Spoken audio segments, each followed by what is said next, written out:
तो दोस्तों, अगर भारत का सबसे बड़ा फेलियर देखा जाए डिप्लोमेसी के क्षेत्र में जब से आजादी मिली है तब से लेकर अभी तक, तो वो एक मामले में बहुत ही ज्यादा डिजास्टर रही है और वो है अपनी संप्रभुता की रक्षा करना। एग्जाम्पल के तौर पर आप पाकिस्तान और भारत को कंपेयर कर लीजिए। भारत बहुत बड़ा देश है, बहुत बड़ी जनसंख्या है, एक डेमोक्रेटिक देश है हम लोग, और दुनिया की सबसे बड़ी डेमोक्रेसी है भारत।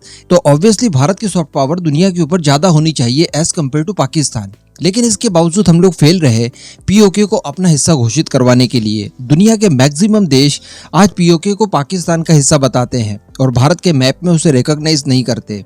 तो यहाँ पर हमारा सबसे बड़ा फेलियर देखा जाएगा। वही हाल हमारा चाइना के फ्रंट पर हुआ है। चाइना ने जो इलाका हमारा कब्जाया है वो चाइना अपना बताता है और इस बात को दुनिया भर के देश रिकॉग्नाइज भी करते हैं। खैर, यहाँ पर हम लोग ये जरूर कह सकते हैं कि चाइना भी चूंकि हमारे जितना ही बड़ा देश है, उसकी भी सॉफ्ट पावर हमारे जितनी है, इवन अब तो उसकी ज्यादा हो चुकी है कई मामलों में। तो इस वजह से भारत थोड़ा सा पिछड़ गया। लेकिन पाकिस्तान से भी पिछड़ जाना, यानी हम लोग आदतन पिछड़े हुए हैं। तो इन चीजों के ऊपर लगाम लगाने के लिए एस जयशंकर साहब ने रशिया यूक्रेन वॉर को निशाना बनाया था। वो कैसे, ये देखिए। जब एस जयशंकर साहब ऑस्ट्रेलिया के अंदर थे उस समय उनके ऊपर बहुत दबाव बनाया जा रहा था कि रशिया यूक्रेन वॉर में जिस हिसाब से आप तटस्थ बने हुए हैं, ये आपके सहयोगी देशों के लिए चिंता का कारण है। ऊपर से आप ऑयल वगैरह खरीद रहे हैं, वेपन्स खरीद रहे हैं, तो इन सारी चीजों से रशिया के अग्रेशन को बल मिलता है। तो यहाँ पर एस जयशंकर साहब ने कहा कि भाई आप भी अपने आप को देखिए। और सबसे बड़ी बात जो उन्होंने कही, यानी ऑयल और डिफेंस क्षेत्र को छोड़कर अगर जो सबसे बड़ी बात उनके द्वारा कही गई तो वो ये थी कि क्या आप हमारी संप्रभुता की रक्षा करते हैं? कि अगर केवल क्वाड नेशंस तक ही बात अगर सीमित रखी जाए, जिसमें 4 देश आते हैं, भारत, ऑस्ट्रेलिया, जापान और अमेरिका, क्या आप हमारे अलावा जो 3 देश और बचते हैं, क्या आप हमारी संप्रभुता का सम्मान करते हैं? भारत का जो एक्चुअल मैप है जिसे हमारी गवर्नमेंट रिकॉग्नाइज करती है, क्या आप उसे फॉलो करते हैं? नहीं करते। तो जब आप ही हमारी संप्रभुता की रक्षा नहीं करेंगे तो फिर हमें आपसे ज्यादा लगाव कैसे रहेगा और कैसे हम लोग आपके किसी भी मामले में आपका सहयोग करने के लिए बाध्य हो जाएंगे? और बात उनकी सही थी। इसके बाद से ही देखा गया है कि अरुणाचल प्रदेश के मामले को लेकर अमेरिका की तरफ से बहुत ज्यादा सहयोग दिखाया गया भारत को और भारत के पक्ष में आकर बिल्कुल खड़ा हो गया है। हम लोग पिछली कई वीडियोस में बात कर चुके हैं कि अरुणाचल प्रदेश को ऑफिशियली अब भारत का अभिन्न अंग रिकॉग्नाइज करता है अमेरिका, और एलएसी का सम्मान भारत के ही पॉइंट ऑफ व्यू से करता है। लेकिन अकेले अमेरिका के आ जाने से काम नहीं चलता। हम सभी जानते हैं कि दुनिया में और भी कई सारे बड़े देश हैं जिन सभी का मानना बहुत ज्यादा जरूरी है। लेकिन अगर हम लोग शुरुआत क्वाड नेशन से ही करें तो अमेरिका क्वाड का सदस्य है, तो एक देश हमारे पक्ष में आ चुका है। हालांकि पाकिस्तान के मुद्दे पर अभी लाना बाकी है जिसमें पीओके आता है। लेकिन इसके बाद दोस्तों खुशी की बात देखी गई कि जापान भी अब मेन स्ट्रीम में आने लगा है और जापान भी डायरेक्टली इनडायरेक्टली अब भारत के संप्रभुता का सम्मान करने लगा है। वो कैसे, ये देखिए। दरअसल अमेरिका के अंदर एक इंस्टीट्यूट है, हडसन इंस्टीट्यूट इसे कहा जाता है।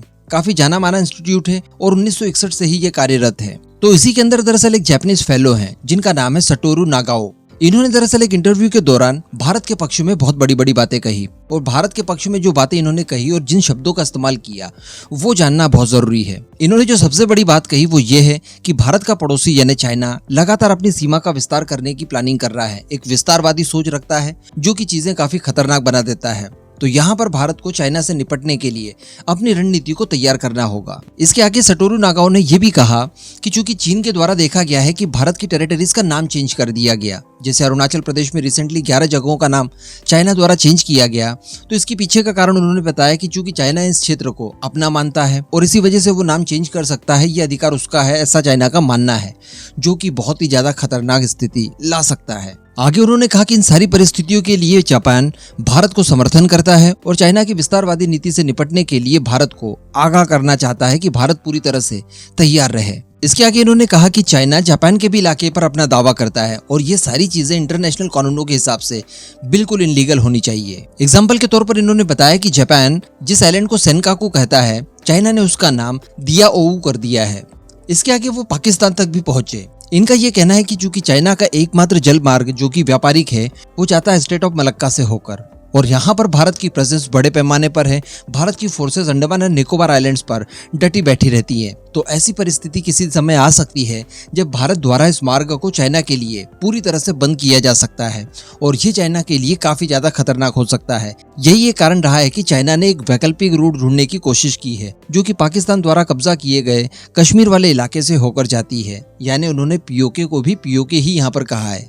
और आगे टिप्पणी करते हुए ये कहा कि ये जो पाकिस्तान के कब्जे वाला कश्मीर है ये वास्तव में भारत का हिस्सा है। और चाइना द्वारा यहाँ पर सड़क मार्ग बनाना ये भारत के दावों का उल्लंघन करता है। तो यहाँ पर आपने देखा उन्होंने अरुणाचल प्रदेश से लेकर पीओके तक भारत की संप्रभुता का काफी अच्छे शब्दों में सम्मान किया और वो चाहते हैं कि चाइना की इस विस्तारवादी नीति से निपटने के लिए भारत अपने आप को तैयार करे। हालांकि तैयारी हम लोग अपने स्तर पर कर ही रहे हैं। इसके लिए उन्होंने जापान का भी समर्थन दिखाया। तो ये भी हम जानते हैं कि जापान के साथ मिलकर भी भारत ये सारे काम कर रहा है। लेकिन अच्छी बात यहाँ पर ये रही कि दुनिया भर के सामने उन्होंने उन्हीं शब्दों का इस्तेमाल किया जो कि भारत की संप्रभुता का सम्मान करते हैं। और एक जापानीज व्यक्ति जो कि अपने आप में बहुत बड़ी सॉफ्ट पावर रखता है, वो जब अमेरिका के एक इंस्टीट्यूट को इस तरह की बातें कहेगा, दुनिया जब इसको सुनेगी तो डेफिनेटली इसका इम्पैक्ट भारत के फेवर में पड़ता ही पड़ता है।